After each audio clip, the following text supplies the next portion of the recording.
Oh, hello, everyone. Good morning, and welcome to our Keep Up with Pryme, to today's Keep Up with Pryme. My name is Laura Andradas. I'm marketing lead at Pryme Global, and together with Aske Holz, product manager at Pryme Global, we will show you some of the application enhancements we have seen in our past release, and we'll also take a deep dive into budgeting. So now let's have a look on what's new for advanced projects. Now unfinished milestones are shown on the scheduled billing process list. You can also fix errors when processing scheduled billings. So it's easier to post an invoice, many scheduled billing lines on one go. Comments on the time journal are now visible, and you can edit those in the invoice suggestion. Also, you can move full invoice usage entry after correcting or canceling the invoice. We also have new reports showing the aging by project and project manager. And lastly, now you have the possibility of updating busy projects and resources to advanced projects, projects and resources.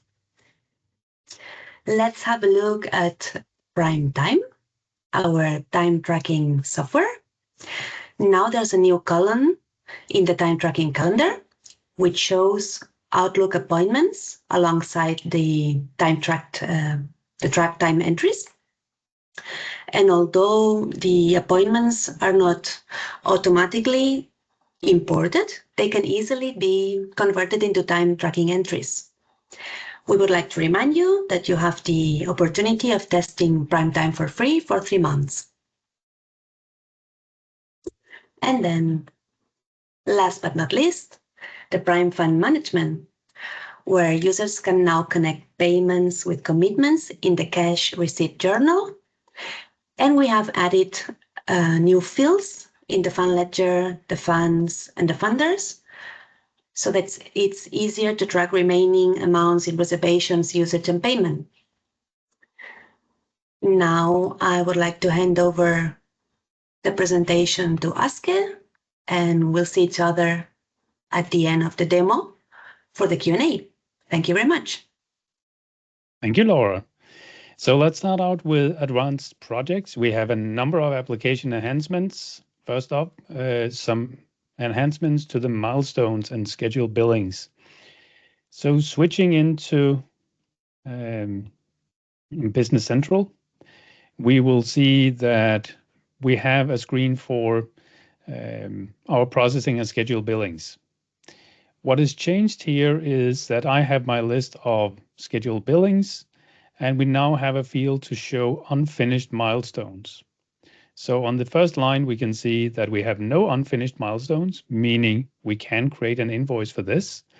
On the second line, there is an unfinished milestone, meaning we cannot create an invoice for this. So for the situations where you have a long list of scheduled billings, some with milestones, some not, this should make it a lot easier. I can also drill in and see what is the unfinished milestone, who's responsible, are we doing something with completion, etc.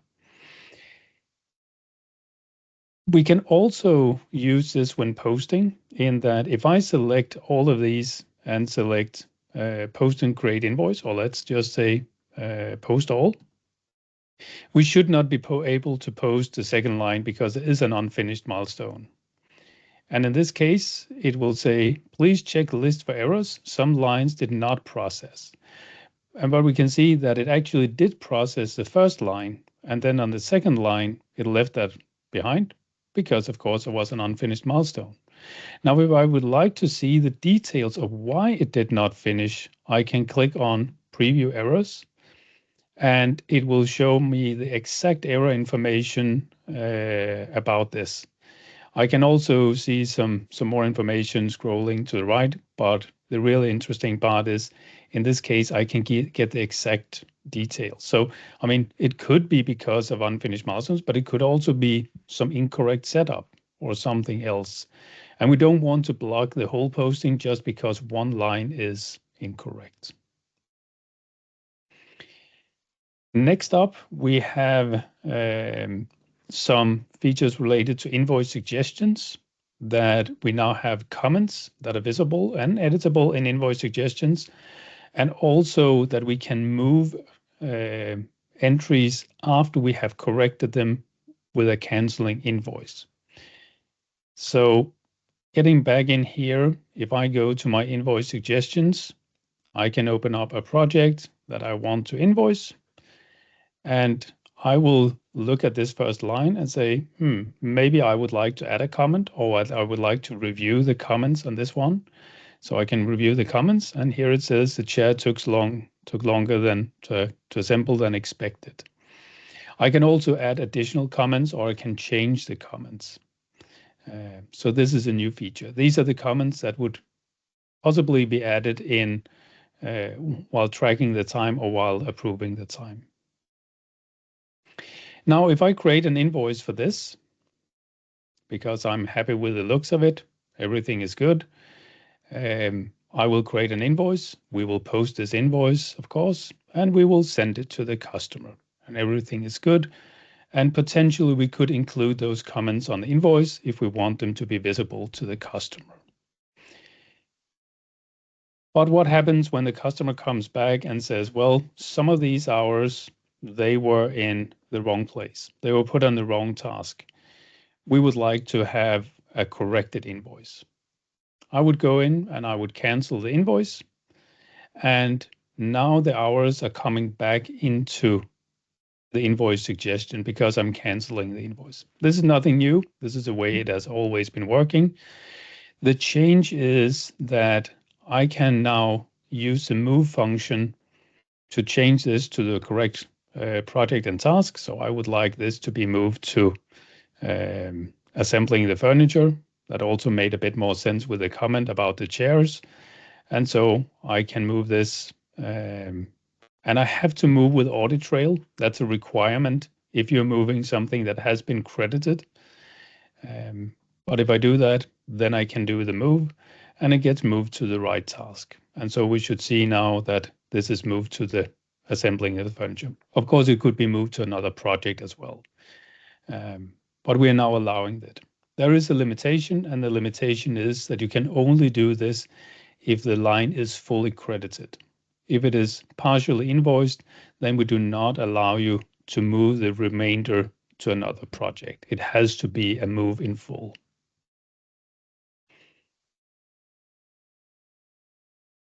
We also have some new reporting capabilities.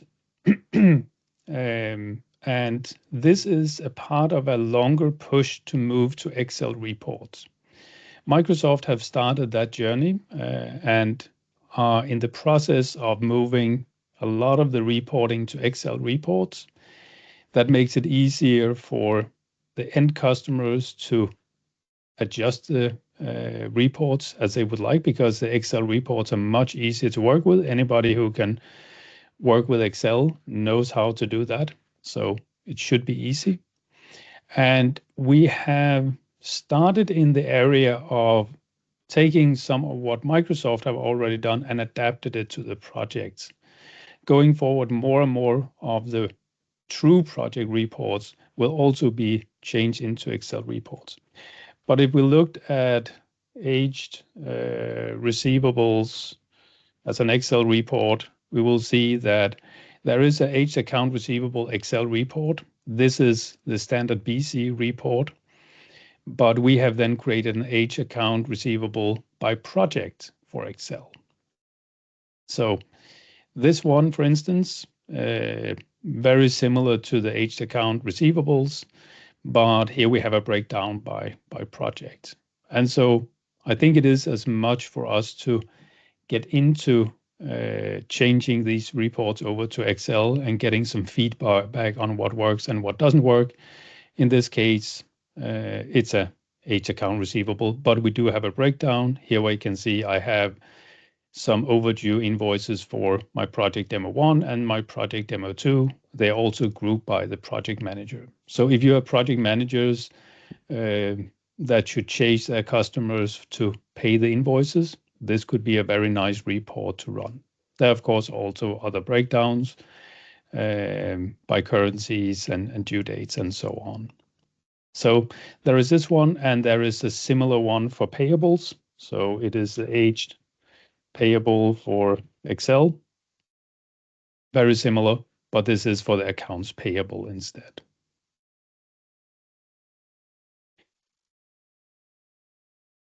Next up, we have some features coming out of Pryme Time, I think was the next topic.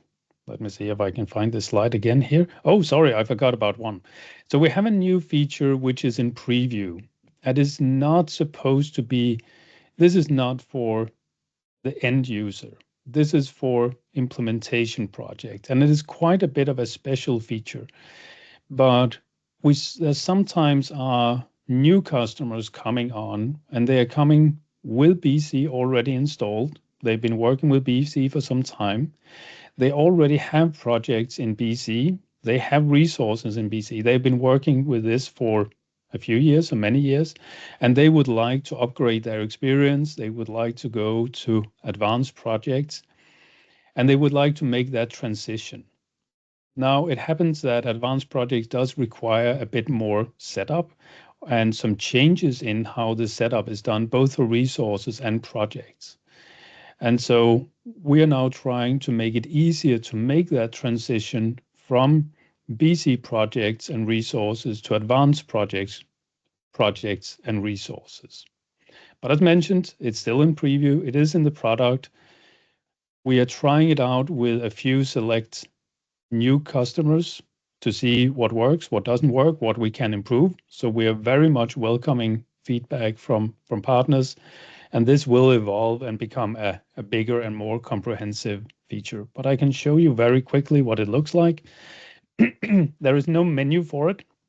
You have to search for it currently. It will become part of the menu when it becomes a proper feature out of preview. Currently, you'll have to find it under BC projects to progresses projects. And this is kind of a starting page. As you can see, it is very small.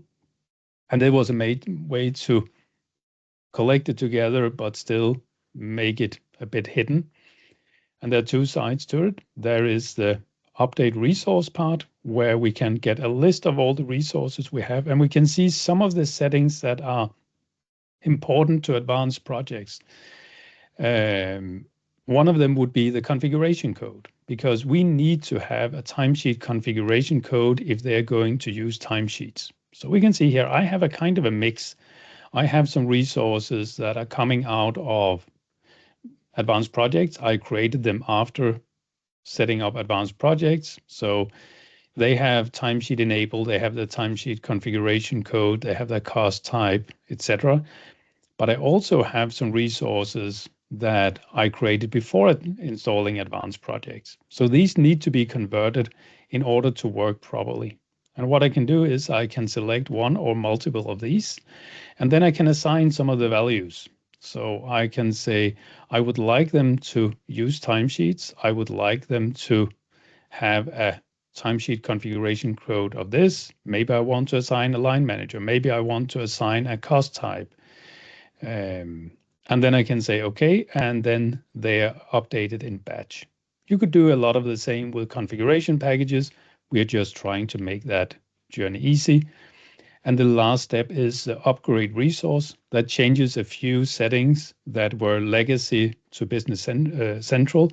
And that could be the use of Business Central timesheets, for instance, which we must turn off in order for you to be able to use advanced projects timesheets. So I can run the upgrade resources, and this will create resource cost and prices, etc. I'll say yes.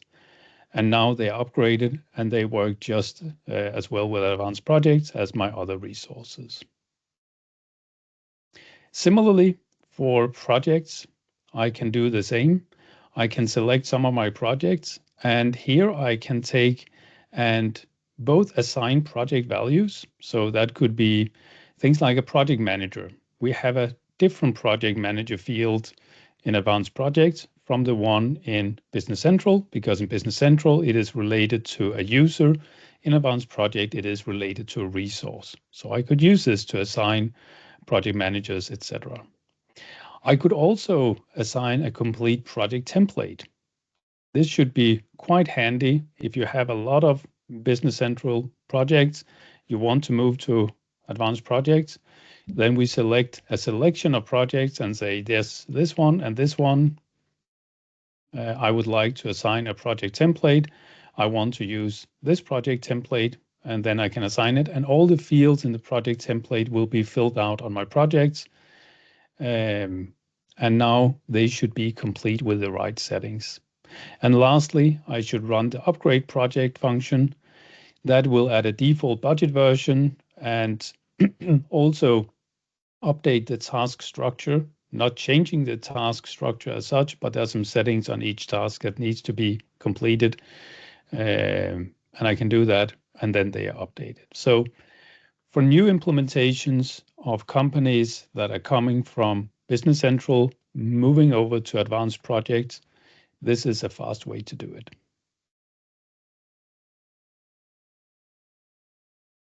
Going back to our line, next up we have Pryme Time. And this is something I'm really excited about. This is something we've been wanting to do for a long time, and we never really got to it. But now finally we have it. We have the capability to show the complete Outlook calendar inside of Business Central, all the details, and you can use it for time tracking.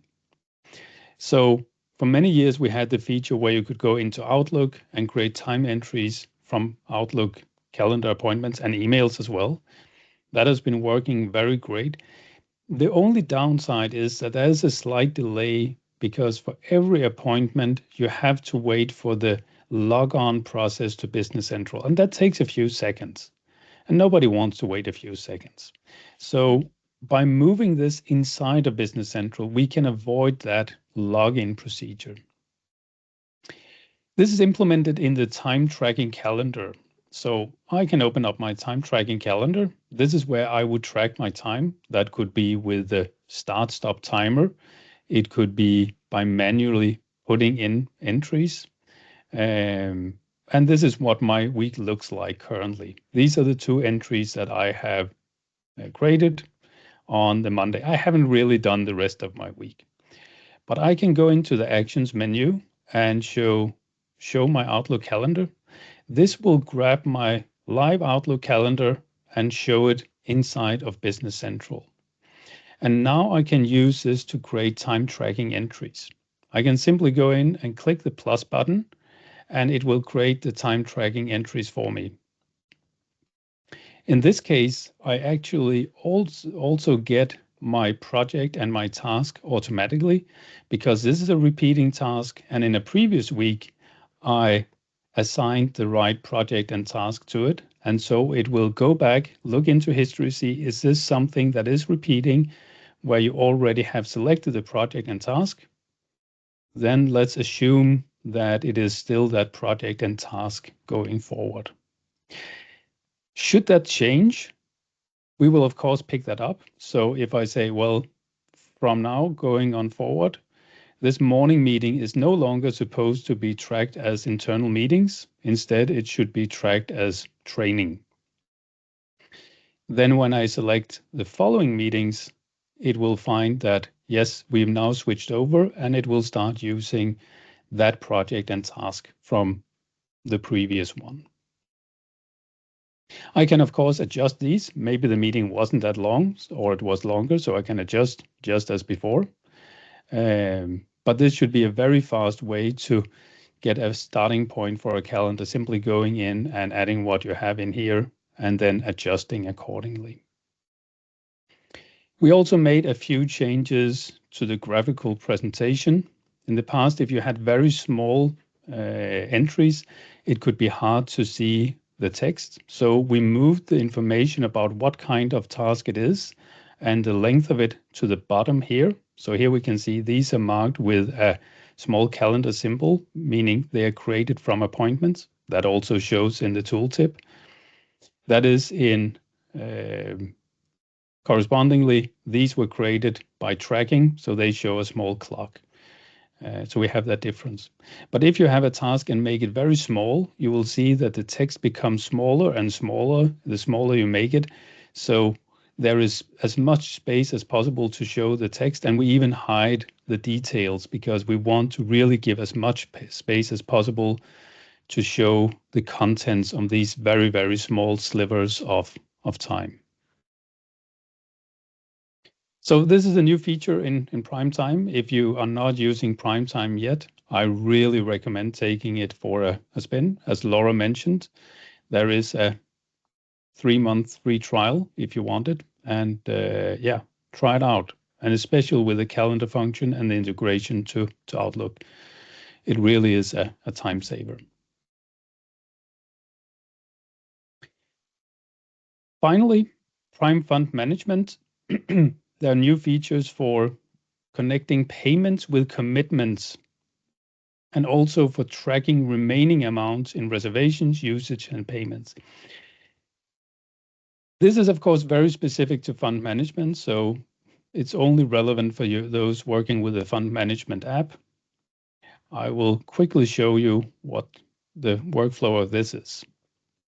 In funding, we can create fund commitments where we say that we get a commitment from a given funder that will grant us money to do something at a certain point in time.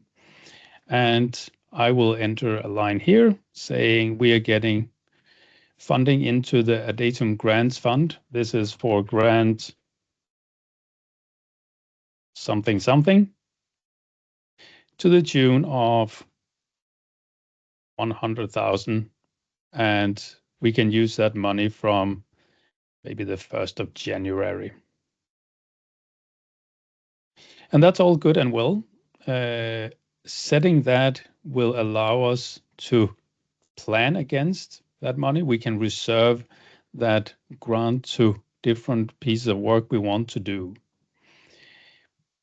But what we haven't been able to show in the past is what money have we actually received as cash in the company.